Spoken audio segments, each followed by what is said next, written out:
네. 저는 주로 중고등학교에서 교회에 다니지 않는 아이들과 함께 예배하면서 복음을 전하는 사역을 하고 있습니다.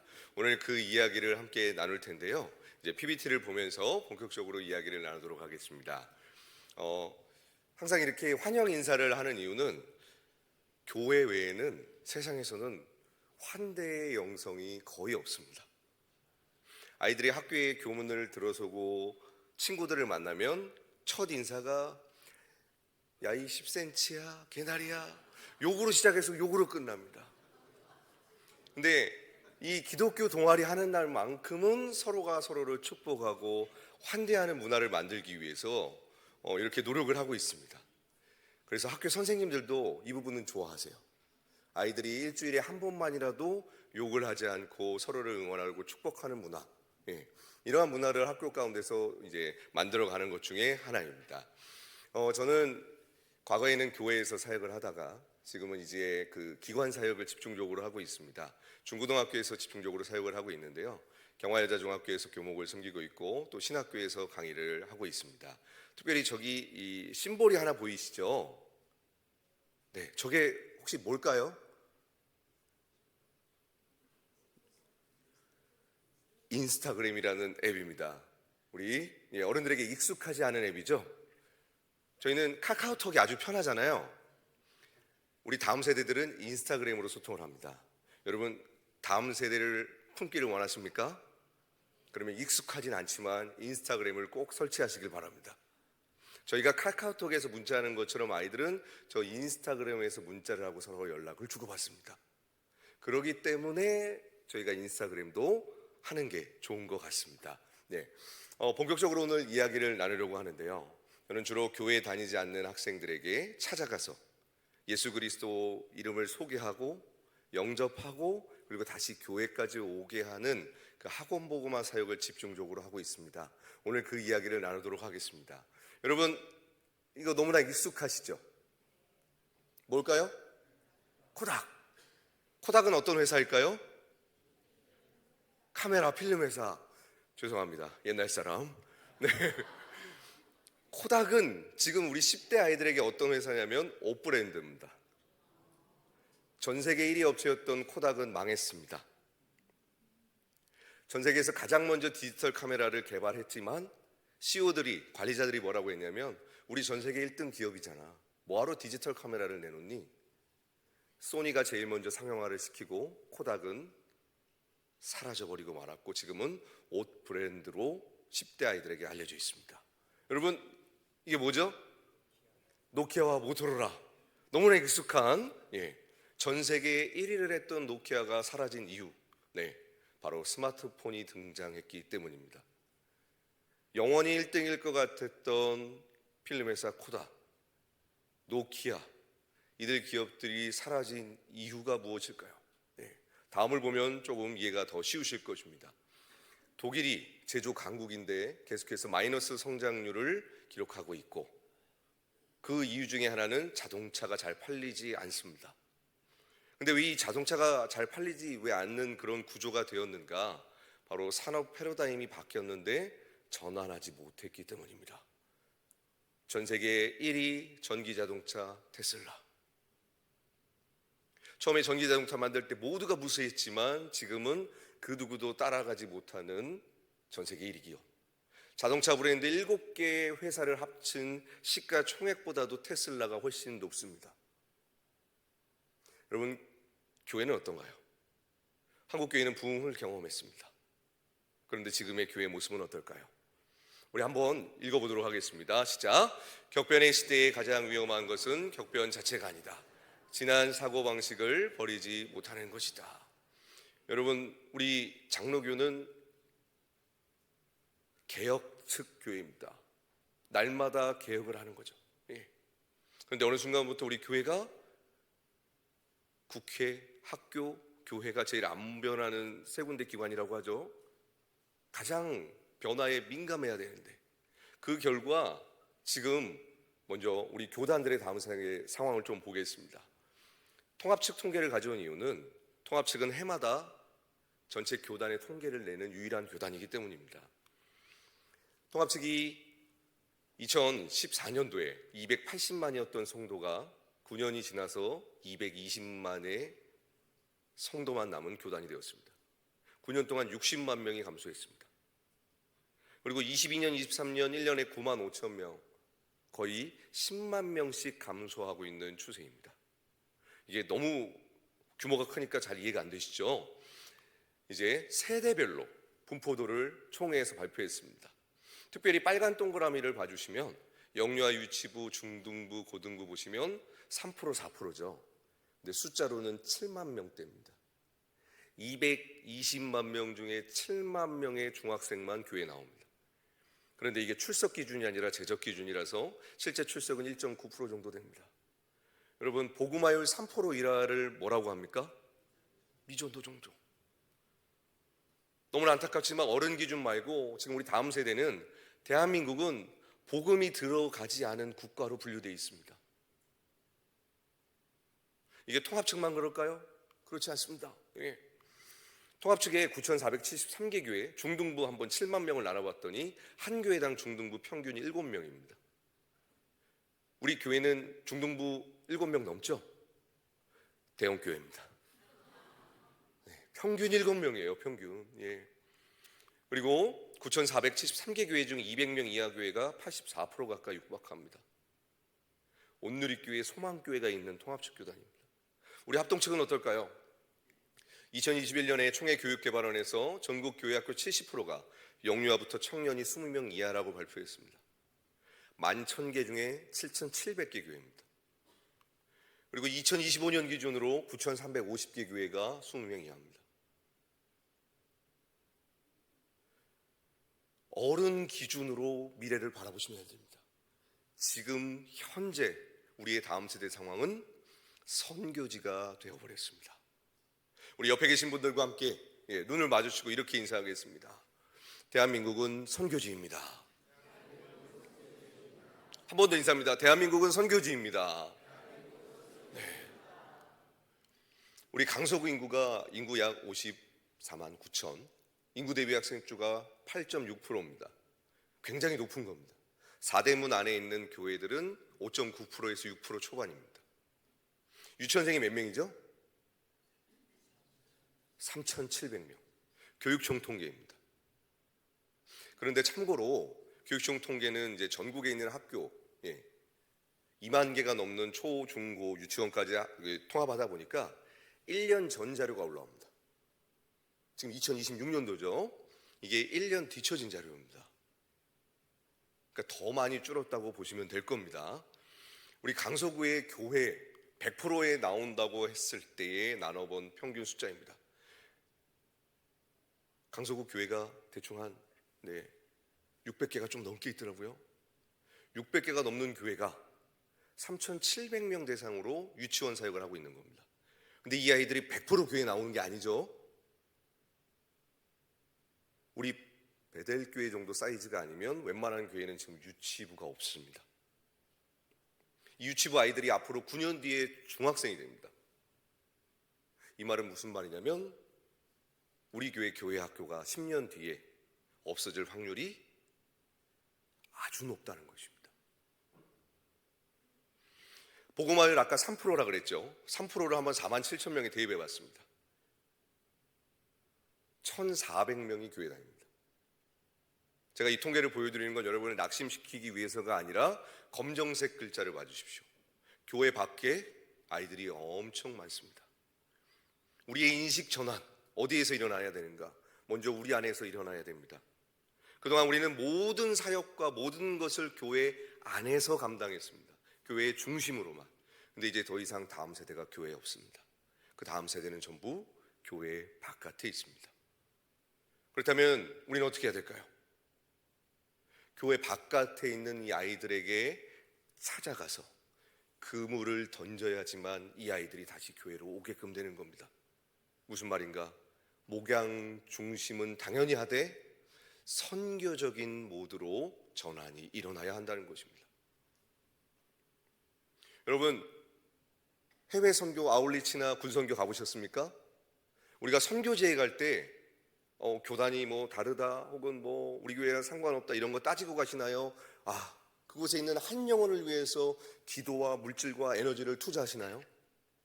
후자겠죠. 이쪽 후자 쪽으로 우리의 모두가 변형이 되어야지만 앞으로는 다음 세대 사역을 할 수 있다는 것입니다. 우리 한번 같이 읽어보겠습니다. 시작. 그리스도가 없는 모든 영혼은 선교지입니다. 그리스도가 있는 모든 영혼은 선교사입니다. 여러분이 바로 선교사입니다. 왜냐하면 여러분 빼고 예수 믿는 사람이 없으니까요. 요즘 한 반에 중학교 기준으로 한 반에 교회 다니는 애들 몇 명인 줄 아십니까? 2명 혹은 1명. 없는 반도 있습니다. 선교지가 되어버렸어요. 여러분은 지금 공동체를 이루어서 함께 성가대도 하시고 소그룹도 하시고 제자교육도 하시면서 커뮤니티가 똘똘 뭉쳐져 있죠. 근데 우리 아이들은 혼자, 중학생인 아이들이 혼자 신앙생활을 합니다. 이 아이들이 어른이 되면 어떤 세상이 될까요? 함께 신앙생활 할 사람이 있을까요? 여러분, 우리는 우리의 자녀들을 위해, 친구를 만들어주기 위해, 혹은 이 아이가 뒤처지지 않기 위해 공부도 열심히 학원 보내서 가르치고, 옷도 좋은 거 입히고 좋은 거 먹이고, 기죽지 말라고 핸드폰도 좋은 거 사주면서 사회생활 할 수 있도록 도와주잖아요. 신앙생활, 영적 생활에 이제 이러한 투자와 도움이 정말 필요한 상황입니다. 제가 최근에 간 교회 중에 한 교회가 있었습니다. 중고등부 앞에서 한 200명 정도 되는 규모가 좀 있는 교회였어요. 거기서 이제 담당 목사님이 당회에 이제 건의를 했습니다. 장로님들 예산이 부족하니 예산 좀 높여주시기 원합니다. 목사님, 1년 예산이 3천만 원인데 뭐가 부족하나요? 이제 겨울, 여름 수련회 하면 이제 없는 거죠. 그래서 그 담당 사역자가 기도하면서 아이들 숫자대로 1년 52주를 한번 나눠봤어요.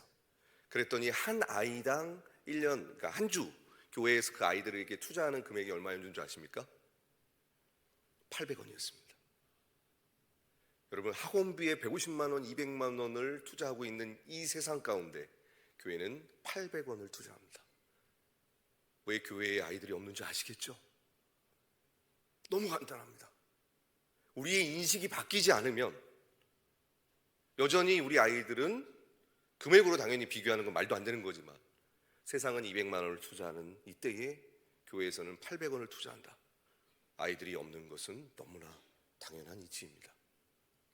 우리의 인식의 전환이 찾아와야 됩니다.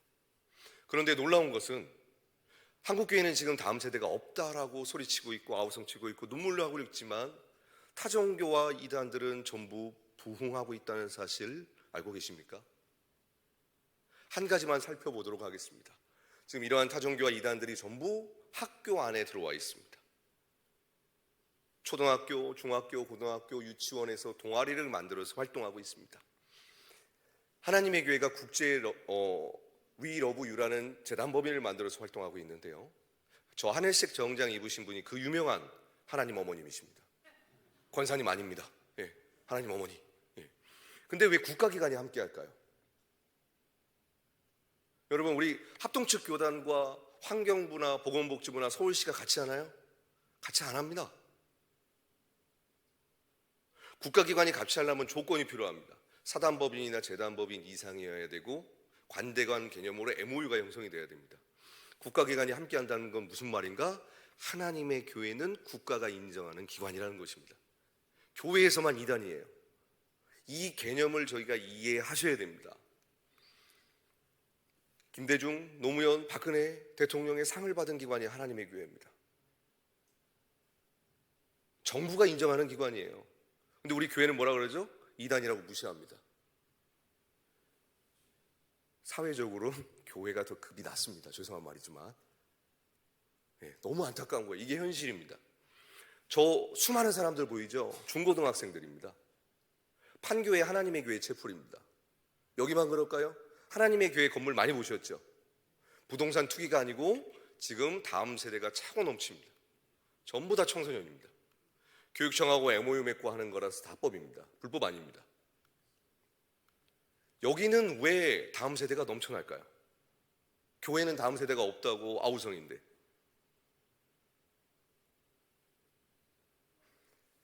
지금 교육청에서 강조하는 게 있습니다. 학생들의 인성과 성품. 그 정책을 이들이 기가 막히게 정보를 취득해서 인성교육 강사를 양성하고 인성교육 프로그램을 합니다. 그러면 우리 청소년들을 6개월 찾아갑니다. 공부 가르쳐주고 밥 사주고 상담해주고 영화도 보여주고 6개월 동안 시간을 같이 보내는 거예요. 애들한테 물어봅니다. 너네들 그럼 하나님의 교회 가겠니 안 가겠니? 청소년 수련회 때입니다. 애들 가겠대요. 근데 우리는 어떻게 하죠?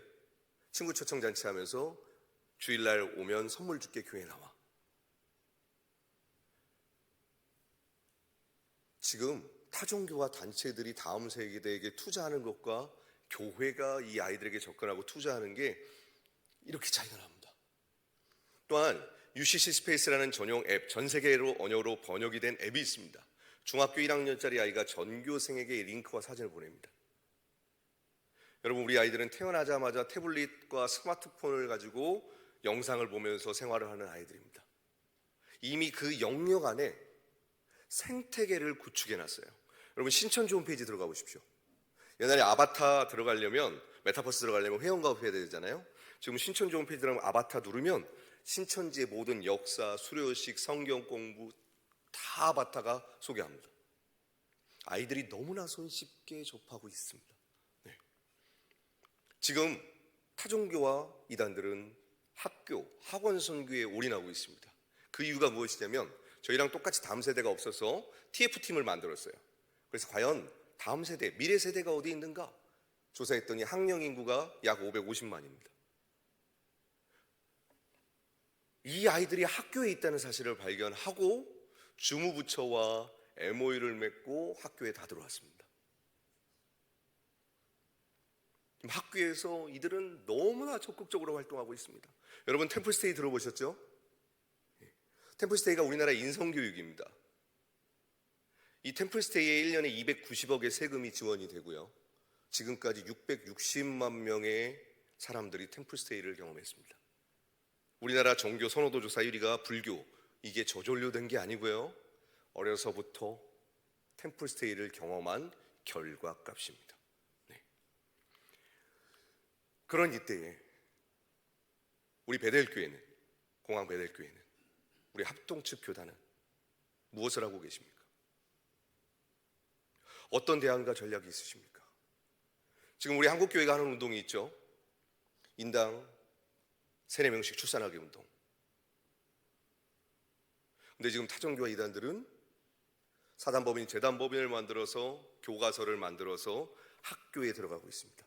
우리 성도님들을 강사로 양육해서 민간 자격증을 발부해서 우리 그들의 성도가 학생들을 가르치고 있습니다. 그렇게 해서 접점을 만들고 관계를 형성한 후에 신뢰를 쌓아 그들의 단체로 초대하고 있습니다. 무슨 말인가?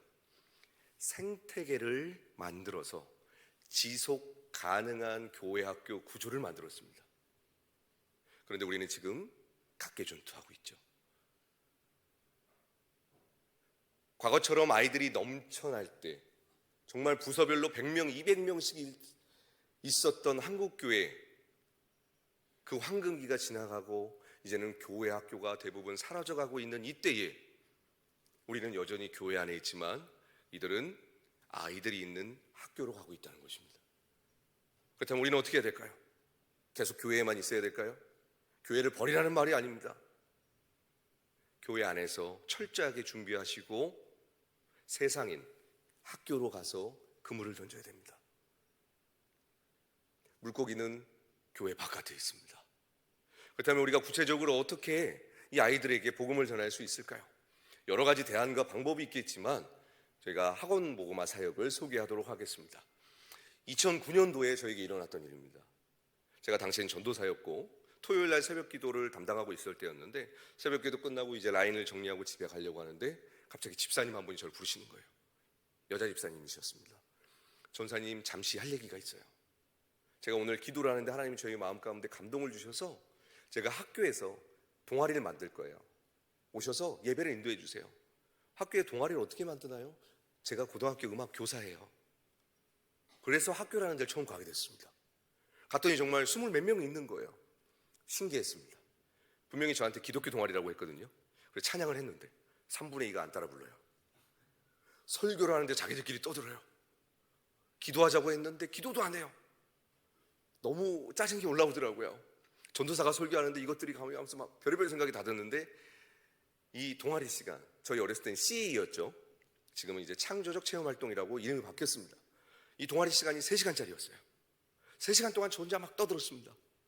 너무 지쳤어요. 힘들었어요. 그리고 끝나고 우리 집사님께 가서, 집사님 얘들 태도가 너무 안 좋아요. 왜 그럴까요? 그랬더니 막 웃으시면서, 여기 학교예요.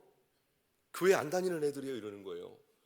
뻥치지 마세요. 교회 안 다니는 애들이 기독교 동아리 왜 오나요? 그랬더니 저랑 친해서 왔고 간식 먹으러 왔대요. 그리고 갈 데 없어서 왔대요.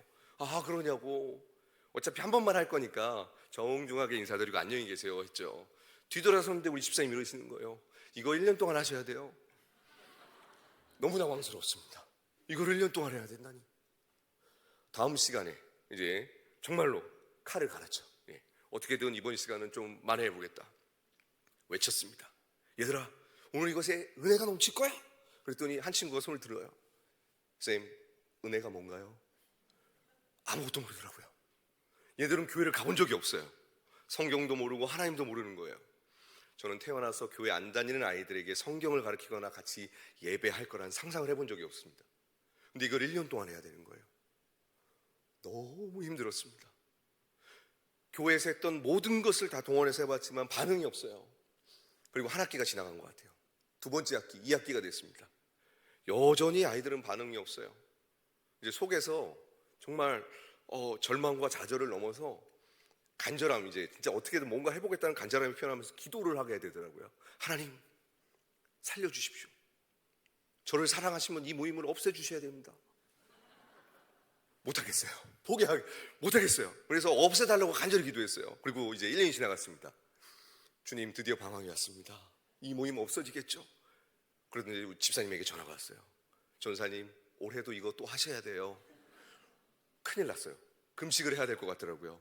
하나님, 아직 시간이 남았습니다. 이 동아리를 없앨 수 있습니다. 방법이 간단해요. 동아리는 애들이 자발적으로 신청하는 거거든요. 이게 법적으로 허용된 제도고 자발적인 거예요. 신청을 해서 사람이 많으면 유지되는 거고 사람이 없으면 없어지는 겁니다. 그래서 저는 이제 사람이 안 오기를 간절히 간구했겠죠. 정말 간절히 간구했는데 계약을 했는데 70명이 왔어요.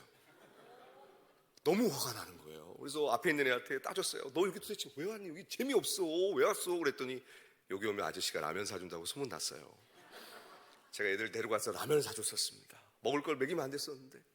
그러면서 저는 또 1년을 버텼어요. 어떻게 버틴지 모르겠습니다. 정말 많은 시행착오를 겪었던 것 같아요. 드디어 하나님께서 저를 사랑하셔서 기도 제목에 응답하시는 것 같았습니다. 애들이 졸업을 한대요. 할렐루야. 졸업하면 애들이 안 오잖아요. 그러면 신입생만 안 들어오면 되네? 이제 기대가 막 올라오는 거예요. 그리고 우리 집사님한테 전화 왔는데 전근 가신대요. 할렐루야. 타이밍이 완벽했습니다. 근데 우리 집사님께서 믿음이 좋으셨던 것 같아요.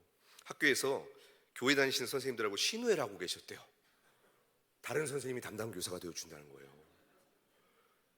이게 17년 동안 하고 있습니다. 지금 우리 교장 선생님이 원불교 신자예요.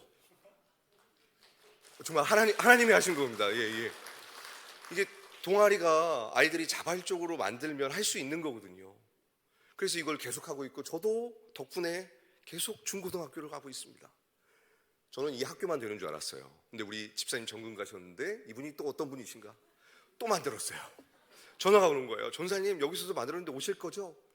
저 말고 다른 사람 없을까요? 네, 없어요. 이러시는 거예요. 그래서 다른 학교 가서 또 시작하게 됐죠. 제가 이때 깨달은 게 무엇이냐면 다른 학교에서도 가능하구나.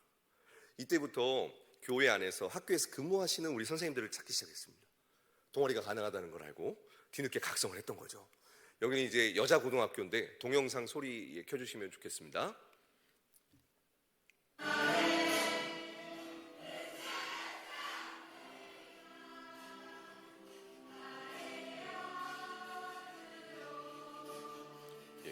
우리 소녀들 너무 이쁘죠? 첫 번째 특징입니다. 교회를 다니지 않습니다. 제가 정말 많은 시행착오를 겪었잖아요. 교회 안 다니는 애들 어떻게 하면 좀 입을 벌리게 할까?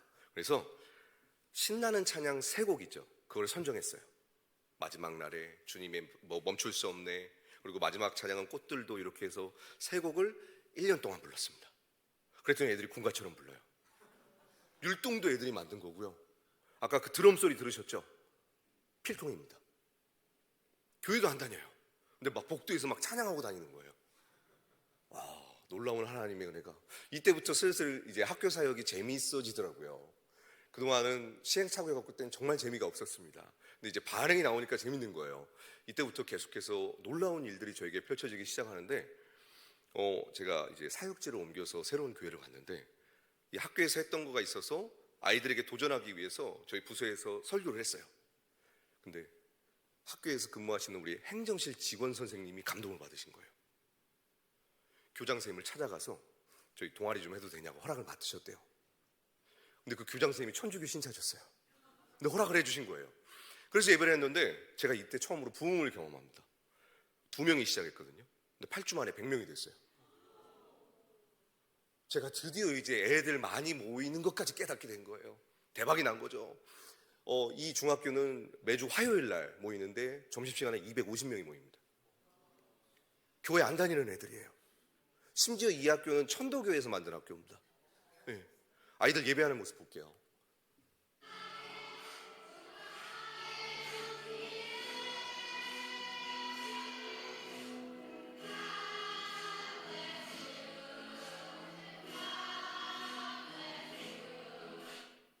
너무 이쁘죠? 예. 얘네들하고 이제 좀 친해졌어요. 중학교 1학년의 여자아이가 정말 그 텐션이 노홍철급이에요. 어마어마한 텐션을 가진 친구인데 이 친구가 오늘 너무 진지한 거예요. 그래서 무슨 일이 있나 속으로 생각했는데 예배가 끝났어요. 친구가 저한테 오더니 할 말이 있다는 거예요. 쌤, 직업이 목사님이라고 하셨죠? 그래, 나 목사야. 제가 진짜 궁금해서 그러는데요. 목사님은 하나님이시죠? 저를 한 방에 그냥 나락으로 보내더라고요. 깜짝 놀랐습니다. 큰일 난다. 난 사람이다. 왜 난 하나님이라고 생각했더니 자기는 태어나서 교회를 가본 적이 없대요. 학교에서 기독교 동아리 시간에 처음으로 하나님이란 소리를 들어본 거예요. 그래서 너무 궁금한데 모르니까 목사를 하나님으로 생각했다는 거예요. 엄청 놀랐습니다. 근데 한편으로 감사도 했어요. 사탄이라고 했으면 저 정말 시험 들었을 것 같아요. 좋게 봐줬다는 거잖아요. 제가 생각했던 것보다 우리 아이들이 정말 아무것도 모르더라고요. 교회를 가본 적이 없대요. 성경을 모르고 우리 아이들 뭐라고 하냐면 친해지면 또 이러더라고요. 목사님, 저 회비가 없는데 교회 가도 될까요? 그러니까 헌금해야 되는 걸 회비라고 이제. 회비가 없는데 저 같은 사람이 교회 갈 수 있는가? 또 한 친구 이래요. 저희 부모님 신천지인데 저 교회 가도 되나요? 저희 불교 집안인데 가도 되나요? 그러니까 교회라는 곳이 누구나 올 수 있는 곳이라는 사실 자체를 모르더라고요. 충격이었습니다. 교회가 문턱이 너무 높아졌어요. 우리 아이들이 교회를 경험해보지 못해서 회비가 없으면 못 가는 줄 알고 있습니다. 왜 이런 일이 일어났을까요? 우리가 어른들에게 모든 에너지를 쏟고 복음을 전하고 너무나 잘 시스템을 했지만 아쉽게도 우리의 다음 세대들에겐 전문가가 이쪽 영역에 남아 있어야 되는데 대부분이 파트, 준전임 경험하고 교구로 가십니다. 전문가는 다 성인 사역에 있어요. 기독교 역사 140년이 됐는데 아직도 교육 파트는 파트가 합니다. 구조적으로 전문가가 없는 거예요. 그러다 보니 우리 아이들이 복음을 들을 기회가 없는 겁니다. 그래서 지금 선교지가 되어버렸어요. 여기는 김포 화성입니다. 저 영상은 유치부 영상 보고 따라하는 거예요.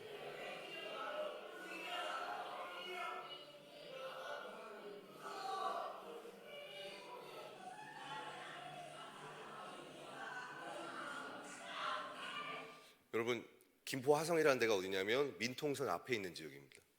여기는 하성중학교인데 전교생이 100명이에요. 그 중에 60명이 기독교 동아리에 옵니다. 교회가 수준이 얼마나 높아졌냐면요, 유치부 영상을 틀어야 중학생애들이 따라합니다. 지금 교회가 전부 다 신학 박사 수준이에요. 이게 무슨 말이냐면 저희가 교회에서 사용하는 언어를 아이들이 못 알아듣습니다. 기도원 성경이 전 세계에 보급되는데 요즘에 학교 안에 못 들어가는 거 알고 계십니까? 그 이유가 성경이 싫어서가 아니고요, 개역 개정판이라서 그렇습니다. 한자 교육을 하지 않습니다. 성경을 주면 이건 헬라어예요. 세번역이나 쉬운 버전으로 해야 이제 애들이 알아들어요. 근데 우리는 여전히 우리의 방식과 우리에게 익숙한 것에 아이들에게 맞추라고 하고 있습니다. 근데 지금 아이들은 유치부 수준의 것을 줘야 알아들어요. 무슨 말인가? 유치부가 지금 세상에 있는 중학생, 고등학생 아이들의 유치부 수준이, 그 정도 수준이 아이들에게 전달할 수 있는 복음이라는 것입니다. 교회가 얼마나 수준이 높은지 아시겠죠? 그래서 우리의 눈높이를 좀 많이 낮춰주셔야 아이들에게 복음을 전할 수 있습니다. 이 아이들이 기도는 할 수 있을까요? 못하죠. 그래서 저희는 기도를 이렇게 가르칩니다. 기도하는 모습 볼게요.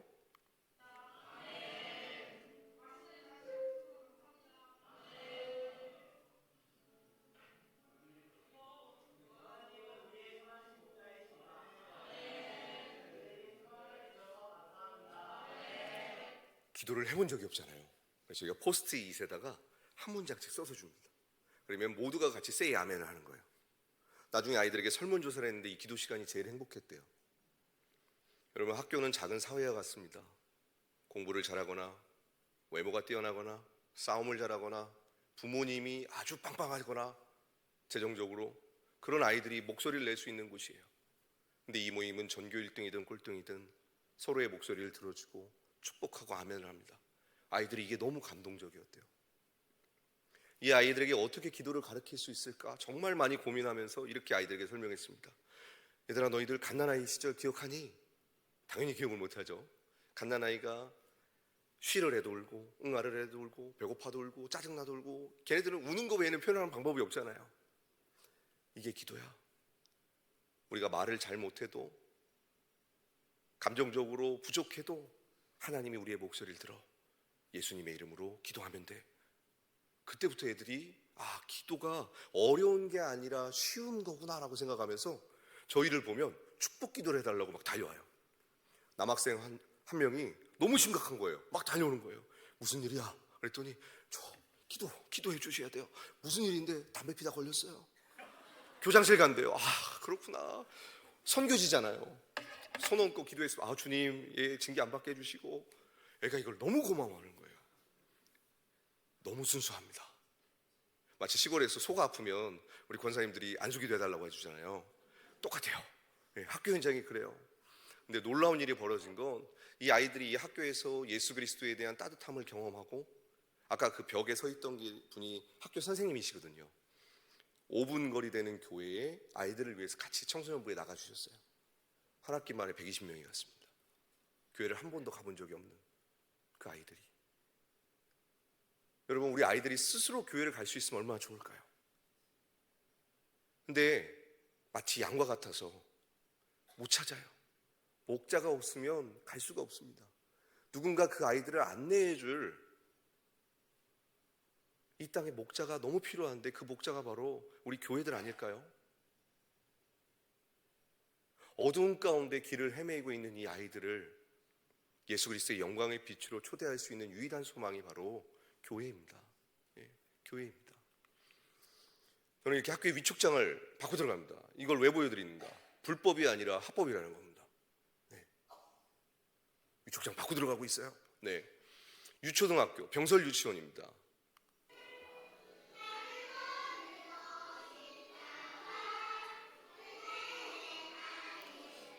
여러분, 2025년에 전지 들고 예배하는 데가 어디 있나요? 방송 시스템이 없잖아요. 전지에서 써서 이렇게 하고 있습니다. 또 여기는 이제 사립초등학교입니다.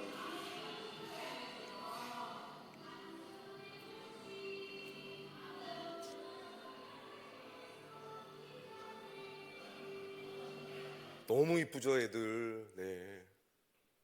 우리는 지금 오해하고 있습니다. 복음을 전할 수 없다, 국가가 가로막는다. 그렇지 않습니다. 군대에도 제도가 있고 룰이 있는 것처럼 학교에도 제도가 있고 규칙이 있습니다.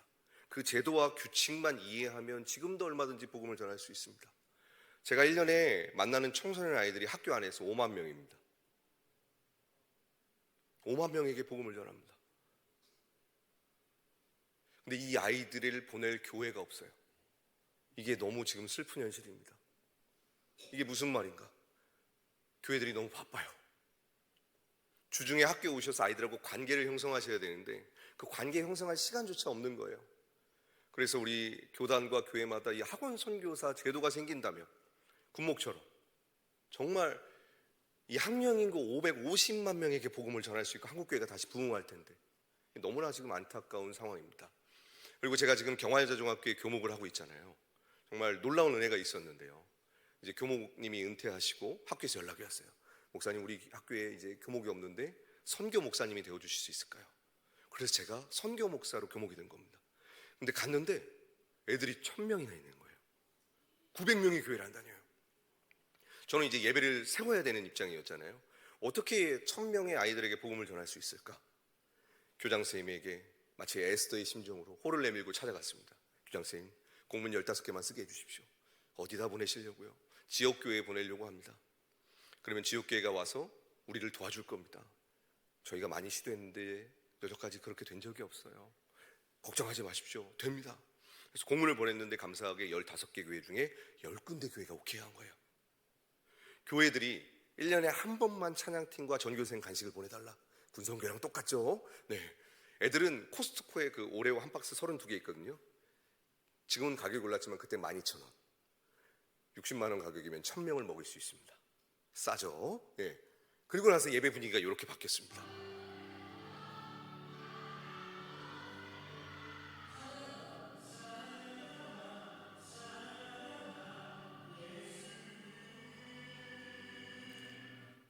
우리 아이들에게 이게 예배 시간이야 라고 얘기하지만 아이들은 예배를 모릅니다.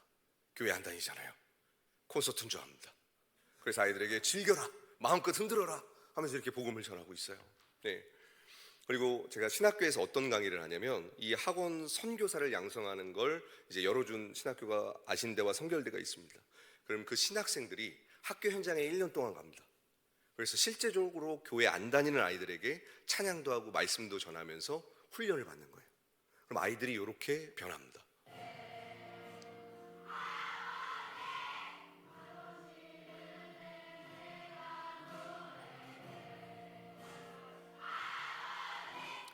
여러분, 이 찬양에 이런 코러스 들어보셨나요? 애들이 교회를 안 다니잖아요. 그러니까 모든 노래마다 코러스를 만들어요. 정말 놀라운 아이들입니다. 제가 학교에서 계속 느끼는 건 뭐냐면 예수 그리스도를 믿지 않는 아이들이 너무나 예배를 사모한다는 거예요. 너무나 갈급해한다는 것입니다. 근데 우리가 정보를 몰라서 못하고 있을 뿐이에요. 예. 세례식을 했습니다. 제가 23년도에 교목이 됐거든요. 23년, 24년, 25년 세례식을 했는데 몇 명 세례 받은 줄 아십니까? 450명이 세례 받았습니다.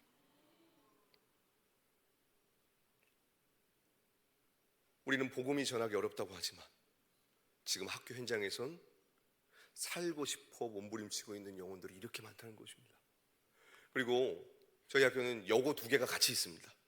그러면 3,000명이 같이 모여 예배할 때가 있어요. 그러면 논산훈련소 같습니다.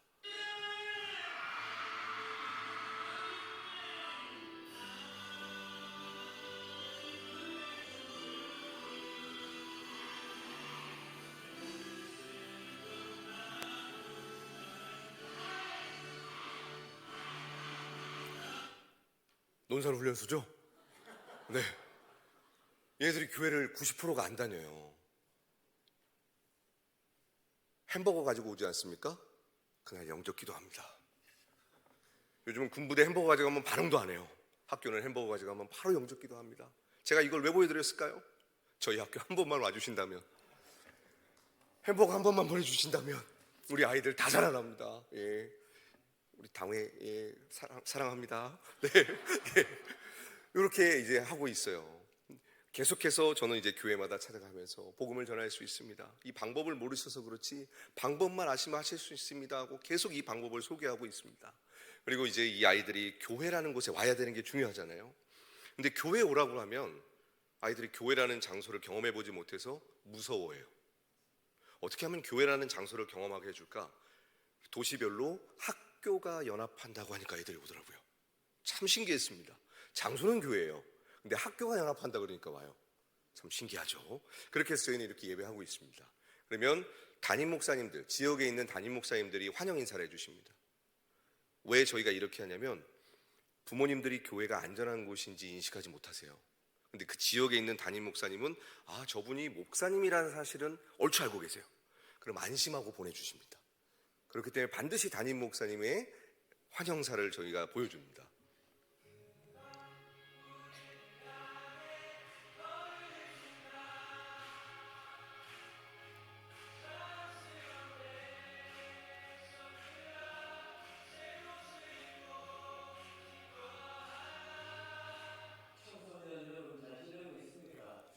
시간 관계상, 성남 같은 경우에 이제 분당 우리 교회도 협동교회로 같이 하고 있습니다. 그러니까 이찬수 목사님이 전면에 나서 주시니까 부모님들이 안심하시더라고요. 아주 중요한 포인트입니다. 네. 그리고 나서 저희 성남 광주에 있는 학교 100군데가 연합을 했습니다. 왜냐하면 학교에 이미 기독교 동아리랑 기도 모임을 세워놨기 때문에 학교가 연합하자고 하니까 애들이 궁금해서 온 거예요. 예배하는 모습입니다.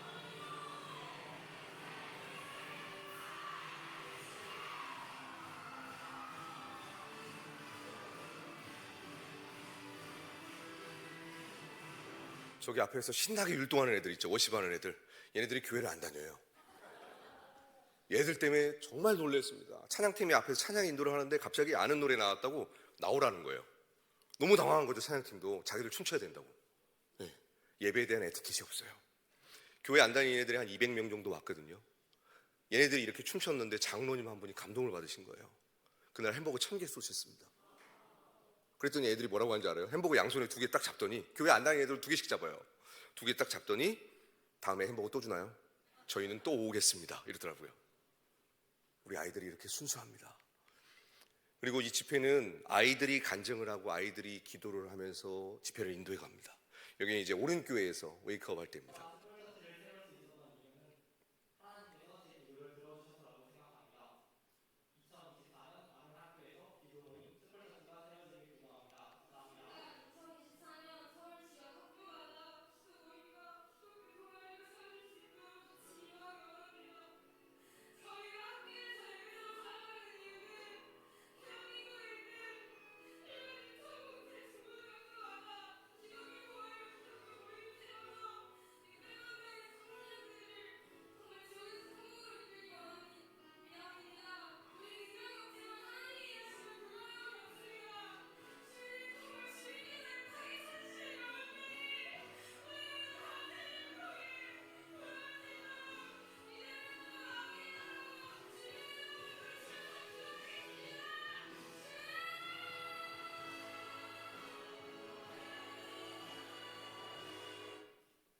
아까 그 기도 인도했던 여학생, 그 아이는 교회에 혼자 다니고 있고 혼자 신앙생활하고 있습니다.